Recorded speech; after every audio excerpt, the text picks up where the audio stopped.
Welcome back to my YouTube channel. നമുക്കിന്ന് July 2025 botany set exam നടത്തിയ ഏതാനും questions discuss ചെയ്യാം. ഒന്നാമത്തെ ചോദ്യം, select the true statement connected with gene expression regulation and silencing. Gene expression regulation സൈലൻസിങ്ങുമായി ബന്ധപ്പെട്ട ശരിയായ സ്റ്റേറ്റ്മെൻറ്റ് ഏതാണെന്നാണ് ചോദിച്ചിട്ടുള്ളത്. ഒന്നാമത്തെ സ്റ്റേറ്റ്മെൻറ്റ് എന്താ നോക്കാം. ആർഎൻഎ ഇൻ്റർഫിയറൻസിനെ പറ്റിയിട്ടാണ്. ആർഎൻഎ ഇൻ്റർഫിയറൻസ് എന്ന് പറയുന്നത് thought to have evolved as a type of genetic immune system എന്നാണ് പറയുന്നത്. അത് ശരിയാണല്ലേ. ഇനി protecting the organism from unwanted foreign genetic material such as double standard RNA which is otherwise non existent in cells. അതായത് ഇത് വൈറസുകളിൽ നിന്നോ മറ്റോ ഉണ്ടാകുന്ന ഡബിൾ സ്റ്റാൻഡേർഡ് ആർഎൻഎ പോലുള്ള വിദേശ ജനിതക വസ്തുക്കളിൽ നിന്ന് കോശത്തെ സംരക്ഷിക്കുന്നു എന്നാണ് പറയുന്നത്. അപ്പോൾ ഈ സ്റ്റേറ്റ്മെൻറ്റ് കറക്റ്റാണ്. Argonaute proteins are components of the RNA induced silencing complex. This RISC is involve in RNA interference and therefore involve in gene silencing. ഇവിടെ എന്താ പറയുന്നത്, അർഗോനറ്റ് പ്രോട്ടീനുകൾ എന്ന് പറയുന്നത് ആർഎൻഎ ഇൻഡ്യൂസ് സൈലൻസിങ് കോംപ്ലക്സിൻ്റെ ഭാഗമാണ് എന്നാണ് പറയുന്നത്. അത് ശരിയാണ്. ഇനിയോ, ജീൻ സൈലൻസിങ്ങിൽ ഇവ നിർണായക പങ്ക് വഹിക്കുന്നുണ്ട്. ജീൻ സൈലൻസിങ്ങിൽ ഇവർ പങ്ക് വഹിക്കുന്നുണ്ടെന്ന് പറയും. ഇതും വളരെ കറക്റ്റായ സ്റ്റേറ്റ്മെൻറ്റാണ്. ഇനി മൂന്നാമത്തെ സ്റ്റേറ്റ്മെൻറ്റ് നോക്കാം.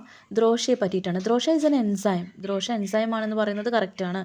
Cleaves the primary transcript of mRNA. അതും ശരിയാണ്.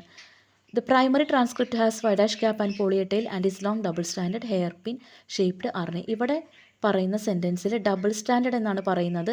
ഇത് ഡബിൾ സ്ട്രാൻഡ് അല്ല, പകരം എന്താണ്, അത് സിംഗിൾ സ്ട്രാൻഡഡ് ആണ്. അപ്പോൾ ഈ ഒരു സെൻറ്റൻസിൽ ഒരു മിസ്റ്റേക്ക് വന്നിട്ടുണ്ട്. അപ്പോൾ നമുക്ക് ഇതിൻ്റെ ആൻസർ ഓപ്ഷൻ ബി ആണ്, 1 and 2 എന്ന് പറയുന്നത്. അടുത്ത ക്വസ്റ്റ്യനിലേക്ക് പോവാം. Identify the correct statement related to major histocompatibility complex. MHCയുമായി ബന്ധപ്പെട്ട ശരിയായ സ്റ്റേറ്റ്മെൻറ്റ് തിരഞ്ഞെടുക്കാനാണ് പറയുന്നത്. MHC is polymorphic in nature and shows genetic polymorphism by expressing different alleles of a gene. Different individuals have different types of MHC genes. MHC genes are expressed as codominantly. ഇവിടെ എന്താണ് പറയുന്നത്, MHC എന്ന് പറയുന്നത് major histocompatibility complex polymorphic ആണ്. വ്യത്യസ്ത വ്യക്തികളിൽ വ്യത്യസ്ത തരം MHC ജീനുകൾ കാണപ്പെടുന്നു. ഇവ കോഡോമിനൻ്റായി എക്സ്പ്രസ് ചെയ്യുന്നുണ്ട്. ഈ പറഞ്ഞ സ്റ്റേറ്റ്മെൻറ്റ് കറക്റ്റാണ് അല്ലേ. അടുത്തതോ, CD4 is a monomeric single chain ആണ് which recognizes MHC2 molecule and is present on T helper cell. It consists of a core extracellular domain and has 3 critical gerane residues on a cytoplasmic tail. അതായത് T helper കോശങ്ങളിൽ കാണപ്പെടുന്ന CD4 എന്നത് MHC2 മോളിക്യൂൾസിനെ തിരിച്ചറിയുന്ന ഒരു monomeric single chain protein ആണ്. ഇതിൻ്റെ cytoplasmic ടെയിലിൽ എന്തുണ്ട്, serine റെസിഡ്യൂകൾ അടങ്ങിയിരിക്കുന്നു. ഇതും ശരിയായ സ്റ്റേറ്റ്മെൻറ്റാണ്. അപ്പോൾ MHCയെ പറ്റി പറഞ്ഞ ഈ രണ്ട് സ്റ്റേറ്റ്മെൻറ്റുകളും കറക്റ്റാണ്. അപ്പോൾ ഏത് ഓപ്ഷൻ വരുന്നത്, ഓപ്ഷൻ സി ആണ്. അടുത്ത ചോദ്യം, identify the correct statements given below connected to genetic factors affecting the Hardy Weinberg principle. Hardy Weinberg വളരെ ഇമ്പോർട്ടൻ്റ് ആണ്. അതുമായി ബന്ധപ്പെട്ട ചില ടേംസ് കൊടുത്തിട്ടുണ്ട് ഇവിടെ. ജീൻ മൈഗ്രേഷൻ എന്താണെന്ന് നോക്കാം. ജീൻ മൈഗ്രേഷൻ എന്ന് പറഞ്ഞാൽ ഇവിടെ എന്താ പറയുന്നത്, when individuals or their genes move from one population to another, this can introduce new alleles into a population or alter the frequencies of existing alleles. Gene migration പറഞ്ഞാൽ എന്താണ്, actually ജനസംഖ്യകൾക്കിടയിൽ ജീനുകൾ കൈമാറ്റം ചെയ്യപ്പെടുന്നത് അലീൽ ഫ്രീക്വൻസിയെ ബാധിക്കും എന്നതാണ് ഇവിടെ പറയുന്നത്. യെസ്, ഓഫ് കോഴ്സ് അത് ബാധിക്കുന്നതാണ്. അപ്പോൾ ജീൻ മൈഗ്രേഷനെ പറ്റി പറയുന്നത് ശരിയാണ്. അടുത്ത ജെനറ്റിക് ഡ്രിഫ്റ്റ് ആണ്. ചെറിയ ജനസംഖ്യയിൽ, അതോടെ നോക്കി നോക്കൂ, refers to the random fluctuations in allele frequencies that occur in small population. അതാണ് ഇവിടെ ഇമ്പോർട്ടൻറ്റ്. സ്മോൾ പോപ്പുലേഷനാണ് ജെനറ്റിക് ഡ്രിഫ്റ്റ് പറയുന്നത്. അപ്പോൾ ചെറിയ ജനസംഖ്യയിൽ യാദൃച്ഛികമായി സംഭവിക്കുന്ന മാറ്റങ്ങൾ അലീൽ ഫ്രീക്വൻസിയെ ബാധിക്കുമെന്നാണ് ഇവിടെ പറയുന്നത്. Can lead to the loss of fixation of alleles. ഇതും ശരിയാണ്. ജെനറ്റിക് ഡ്രിഫ്റ്റ് എന്ന് പറയുമ്പോൾ നമ്മൾ ഓർക്കേണ്ട കാര്യം എന്താണ് ഓർക്കേണ്ട കാര്യം, സ്മോൾ പോപ്പുലേഷൻ. അപ്പോൾ ജെനറ്റിക് ഡ്രിഫ്റ്റിനെ പറ്റി പറഞ്ഞതും ശരിയാണ്. ഇനി ജെനറ്റിക് ഡ്രോപ്പ് എന്ന് പറയുന്ന ഒരു term is not recognised term in population genetics or the Hardy Weinberg principle. Hardy Weinberg പ്രിൻസിപ്പിളിലോ അല്ലെങ്കിൽ പോപ്പുലേഷൻ ജെനറ്റിക്സിലോ ഒരു അംഗീകൃതമായ ടേം അല്ല എന്നാണ് പറയുന്നത്.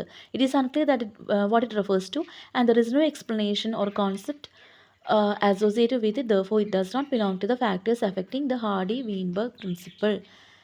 ഇവിടെ ശരിക്കും പറയുകയാണെങ്കിൽ ഇത് ഒരു അംഗീകൃതമായ ഒരു ടേം തന്നെയാണ് ജെനറ്റിക് ഡ്രോപ്പ് എന്ന് പറയുന്നത്.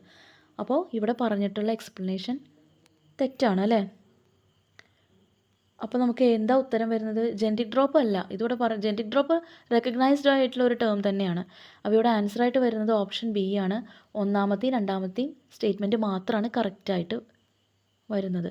അടുത്ത 15ാമത്തെ ചോദ്യം, identify the correct statement related to microtubules. മൈക്രോ ട്യൂബ്യൂൾസുമായി ബന്ധപ്പെട്ടിട്ടുള്ള ഒരു സ്റ്റേറ്റ്മെൻറ്റ്സ് കറക്റ്റ് ചെയ്താണെന്നാണ് ചോദിച്ചിട്ടുള്ളത്. മൈക്രോ ട്യൂബ്യൂൾസ് ആർ ഹോളോ ആണ്, cylindrical structures composed of tubulin dimers ആണ്. ആൽഫ ബീറ്റ ട്യൂബുലിൻ കൊണ്ടാണ് ആ ഡൈമേഴ്സ് ഉണ്ടാക്കിയിട്ടുള്ളതെന്നാണ് പറയുന്നത്.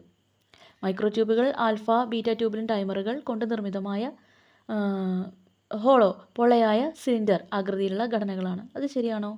ശരിയാണ് അല്ലേ, നമ്മൾ പഠിച്ചിട്ടുള്ള കാര്യമാണത്. ഇനി microtubules filaments add and lose subunits only at their ends with one end the plus end growing faster than the other.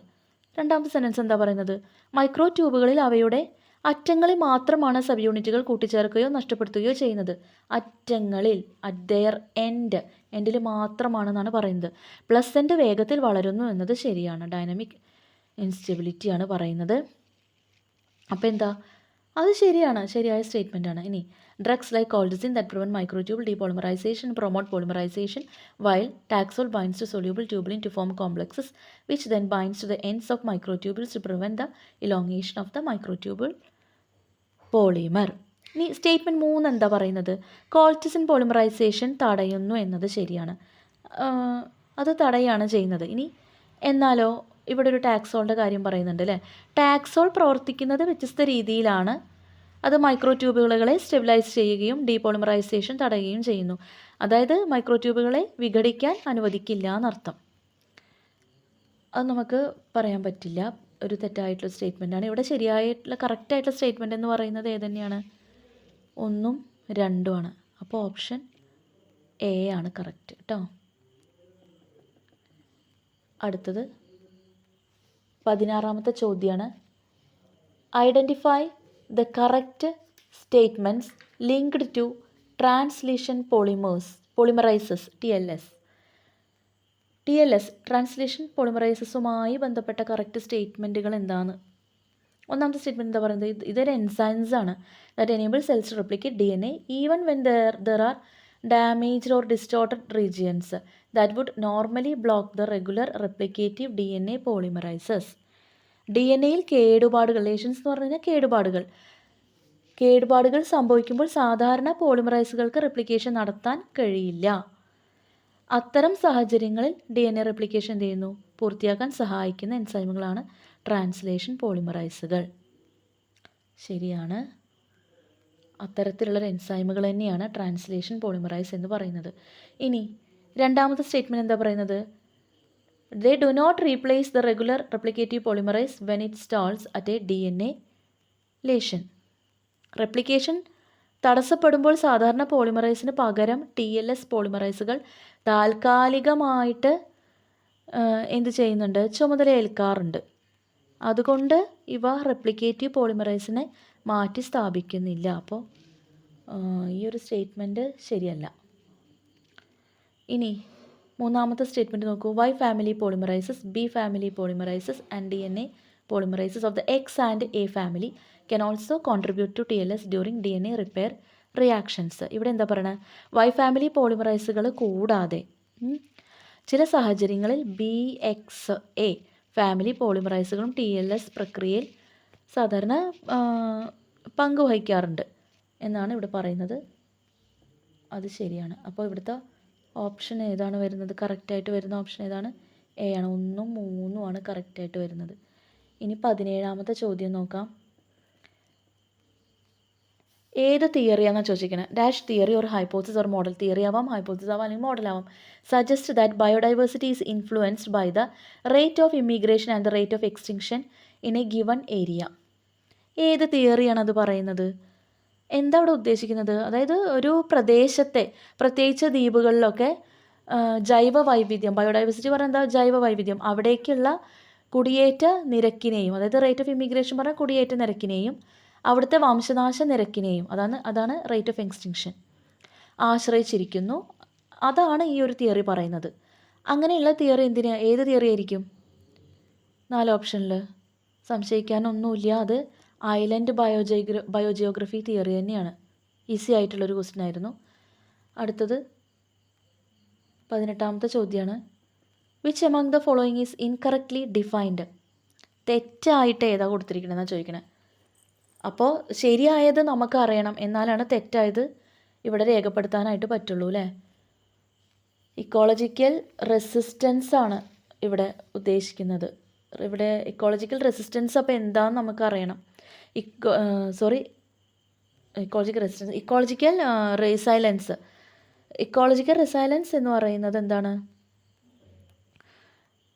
ഒരു ആവാസ വ്യവസ്ഥയ്ക്ക് പ്രതികൂല സാഹചര്യങ്ങളെ അതിജീവിച്ച് അതിൻ്റെ മുൻപറഞ്ഞ അവസ്ഥയിലേക്ക് മടങ്ങാനുള്ള കഴിവ്.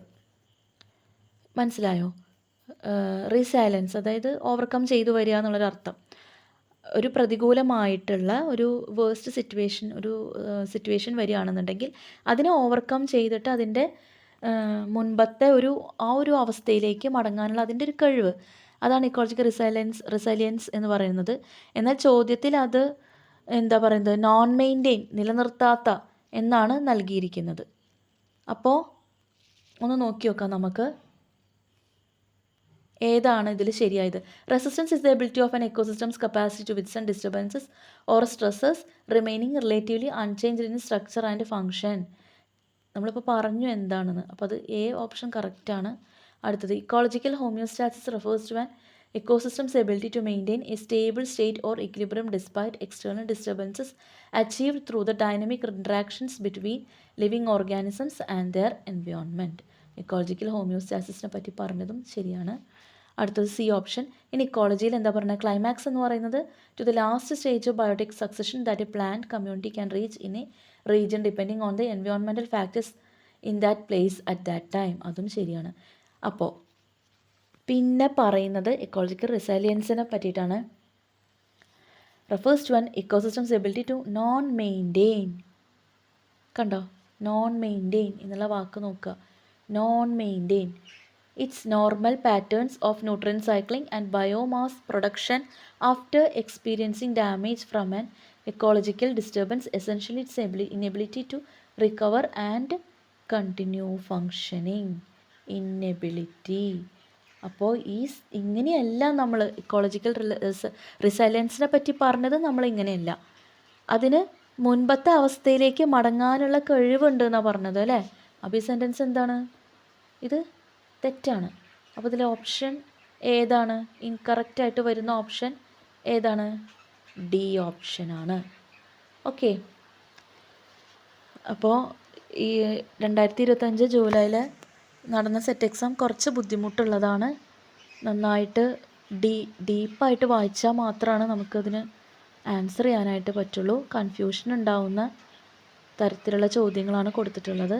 അപ്പോൾ ഈ രീതിക്കായിരിക്കാം ഇനി വരാനുള്ള ടെൻഡൻസി. അപ്പോൾ അത് നോക്കി മനസ്സിലാക്കി വേണം നമ്മൾ പ്രിപ്പയർ ചെയ്യാൻ. ഓക്കെ. വീഡിയോ ഇഷ്ടപ്പെട്ടാൽ ലൈക്ക് ചെയ്യൂ, സബ്സ്ക്രൈബ് ചെയ്യൂ. Thank you.